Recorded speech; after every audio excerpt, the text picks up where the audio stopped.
Bapak, Ibu, dan saudara-saudara yang kekasih di dalam Tuhan, kita boleh bersama kembali berjumpa. Kita akan merenungkan firman Tuhan dari 1 Korintus pasal 10 ayatnya yang ke-13. Mari kita awali dengan doa, saudara. Bapa di dalam sorga, sungguh kami hadir ke hadapan hadirat-Mu di tengah-tengah segala tantangan dan pergumulan-pergumulan kehidupan kami. Kami tahu betapa lemah dan rapuhnya manusia ini. Karena itu Tuhan, kami sungguh mau datang ke hadapan hadirat-Mu karena Engkau adalah Tuhan dan Juru Selamat kami yang Maha Kuasa atas segala sesuatu. Sertai kami dengan Roh-Mu yang kudus, Tuhan Allah Bapa, agar firman yang didengar boleh dengan sungguh-sungguh kami hayati dan kami nyatakan. Terpujilah Tuhan. Amin. Saudara, 1 Korintus pasal 10 ayatnya yang ke-13, begini katanya. Pencobaan-pencobaan yang kamu alami ialah pencobaan-pencobaan biasa yang tidak melebihi kekuatan manusia. Sebab Allah setia dan karena itu Ia tidak akan membiarkan kamu dicobai melampaui kekuatanmu. Pada waktu kamu dicobai, Ia akan memberikan kepadamu jalan keluar, sehingga kamu dapat menanggungnya. Demikian pembacaan Alkitab. Berbahagia mereka yang mendengarkan firman Tuhan dan memelihara dalam hidupnya. Haleluya. Bapak, Ibu, dan saudara-saudara yang kekasih di dalam Tuhan, nampaknya sekarang ini merupakan satu ujian bagi iman kita. Tidak hanya itu, tapi juga ujian bagi penyataan kasih kita. Karena itu saudara yang kekasih di dalam Tuhan, di tengah-tengah pandemi coronavirus disease ini menjadi sesuatu yang memberikan dampak dalam hidup kita. Secara sosial kita pun juga harus tinggal di rumah, menjauhkan diri dari pertemuan-pertemuan yang tidak penting, dan bahkan kita pun juga harus menjauhkan diri dari kumpulan-kumpulan. Bahkan cara hidup kita pun juga sekarang kita berubah, harus sering mencuci tangan, jangan sembarang memegang benda, kalau perlu kita pakai sarung tangan.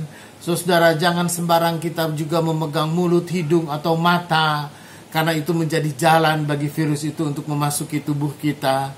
Karena itu saudara yang kekasih di dalam Tuhan, secara sosial kita memang berubah.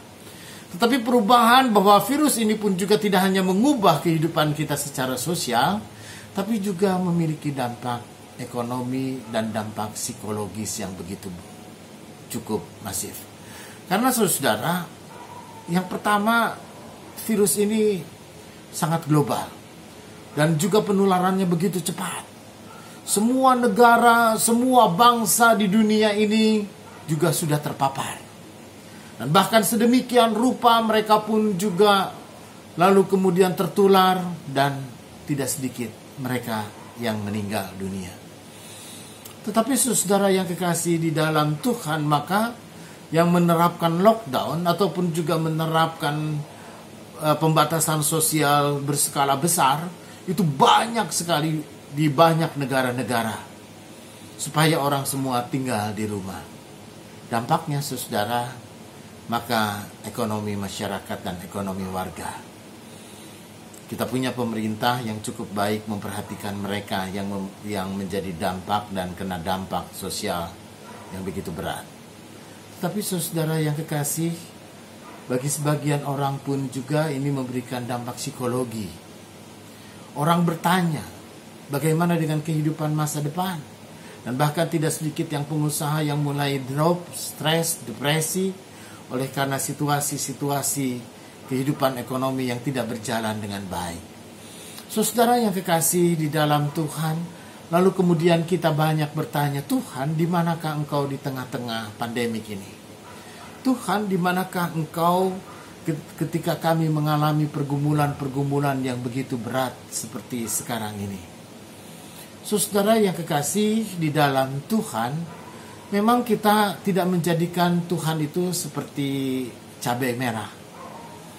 Begitu kita gigit, maka seketika itu kita pun juga mengalami pedas.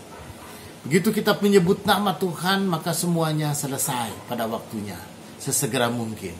Saudara, kita punya Allah yang punya tahu, Allah yang punya mengerti, Allah yang tahu benar apa yang akan terjadi dengan hidup dunia dan seperti apa Allah melakukan sesuatu. Saudara, saya ingat benar ketika bangsa Israel keluar dari Mesir menuju ke tanah Kanaan. Apa yang mereka hadapi? Mesir, orang-orang Israel tahu bahwa masa depan mereka akan dibawa ke negeri yang penuh dengan susu dan madu. Mereka pun juga mengalami sebuah pembebasan dari sebuah penekanan, sebuah penjajahan dan bahkan perbudakan di Mesir. Mereka tahu akan pembebasan itu. Dan mereka pun juga tahu ketika mereka tertuju dan menuju kepada negeri yang lebih baik, atau kehidupan masa depan yang lebih baik. Tetapi untuk mencapai kehidupan yang lebih baik ini, saudara, Israel harus melewati padang gurun selama 40 tahun. Selama 40 tahun itu mereka mengalami berbagai macam kesulitan, mengalami kelaparan, sakit, penyakit, dan juga tantangan ular beludak ataupun juga binatang buas lainnya. Dan bahkan mereka pun juga harus berperang melawan bangsa-bangsa di sekitar yang mereka lewati. Karena itu saudara yang kekasih di dalam Tuhan, perjalanan menuju sebuah kehidupan yang lebih baik memang tidak mudah. Memang tidak seperti yang digambarkan. Orang untuk mencapai sebuah kesuksesan memang melalui sebuah proses. Karena itu saudara yang kekasih di dalam Tuhan, dalam bagian Alkitab yang kita baca pada saat ini, Rasul Paulus dengan sungguh-sungguh dia mau menyampaikan kepada kita bahwa setiap kita memang harus berhadapan dengan pencobaan. Kita mengalami sebuah tantangan, baik pencobaan iman. Ketika itu Rasul Paulus pun juga mengalami sebagai seorang penginjil. Dia mengalami tantangan dan penolakan dan bahkan ancaman, mau dipenjara, ditangkap, lalu kemudian mau dibunuh orang. Saudara, itu adalah sebuah pencobaan. Tetapi ketika pencobaan itu yang menurut Rasul Paulus, dia yakin benar pencobaan yang kamu alami adalah pencobaan yang biasa. Pencobaan yang biasa, bukan sesuatu yang luar biasa. Sesuatu yang mungkin sekali terjadi dalam hidup kita sehari-hari. Dan pencobaan yang biasa itu tidak melebihi kekuatan manusia. Bapak, Ibu, dan saudara-saudara, kita ingat tahun 98 ketika terjadi reformasi. Betapa ambruknya ekonomi Indonesia. Betapa sulitnya kehidupan Indonesia pada waktu itu. Dan juga masyarakat banyak pun juga mengalami kesulitan yang begitu dahsyat. Saudara, tapi kita mampu melewatinya dengan baik. Tetapi 98 itu menjadi sebuah kenangan yang begitu pahit. Saudara, kalaupun juga 2020 ini pun juga adalah sebuah krisis dan resesi ekonomi global. Bukan cuma Indonesia, saudara. Global. Semua orang, semua bangsa, semua bagian dunia ini mengalami resesi ekonomi.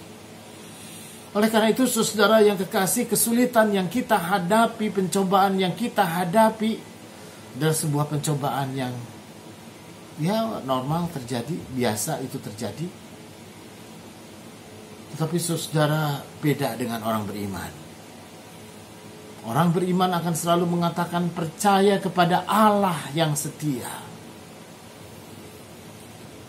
Sebab Allah setia dan karena itu Ia tidak membiarkan kamu dicobai melampaui kekuatanmu. Saudara, kita dicobai tetapi Allah tidak membiarkan. Allah pun juga tahu Dia tidak membiarkan kita dicobai melampaui kekuatan kita. Meskipun pencobaan itu begitu dahsyat. Meskipun pencobaan itu begitu hebat. Saudara-saudara, ingat kitab Ayub. Orang yang namanya Ayub di dalam Alkitab kita. Orang yang paling kaya di timur. Orang yang boleh punya keturunan banyak. Dia punya 7 anak laki-laki dan 3 anak perempuan. Hebat sekali. Saudara, apa yang kurang? Kekayaan punya, keturunan punya, kehormatan juga punya. Ini saudara, kalau orang Batak udah hebat pisan. Hamoraon, Hagabeon, Hasangapon, lengkap semua ada dalam diri Ayub. Apa yang kurang?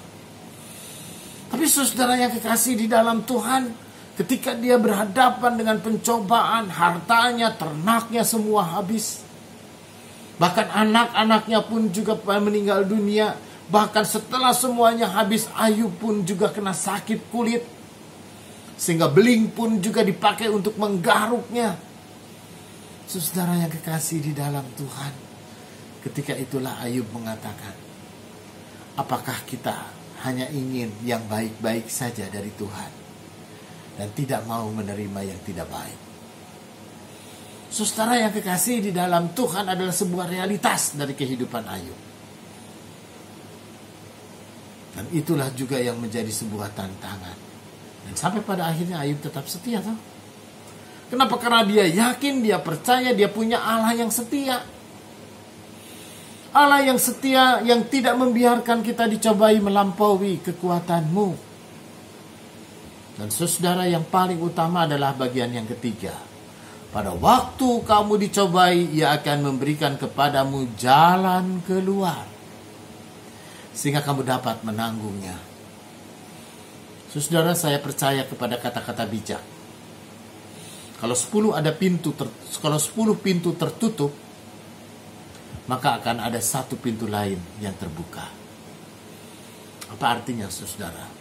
Kalaupun juga sekarang kita sedang dicobai, kita sedang kalut, kita pun juga sedang putus asa, dan mungkin kita pun juga sedang sampai kepada jalan buntu, kemudian kita mengatakan, saya tidak tahu apa yang harus saya lakukan. Tetapi sesungguhnya, saudara, ada satu peluang, ada kesempatan. Dan mari kita bersama-sama kita menemukan kesempatan itu. Dan kita menemukan satu jendela yang masih terbuka itu. Dan kita yakin Tuhan yang menuntun. Kita yakin Tuhan jugalah yang membawa kita untuk menemukan jalan keluar. Karena itu, saudara, orang percaya bukan mengatakan seberapa berat persoalan yang kita hadapi. Tetapi seberapa berat pun juga persoalan yang kita hadapi, yang paling utama adalah kita mampu menanggungnya dan kita menemukan jalan keluarnya. Dan itulah yang mau Tuhan lakukan. Saudara, pada waktu kamu dicobai, Ia akan memberikan kepadamu jalan keluar, sehingga kamu dapat menanggungnya.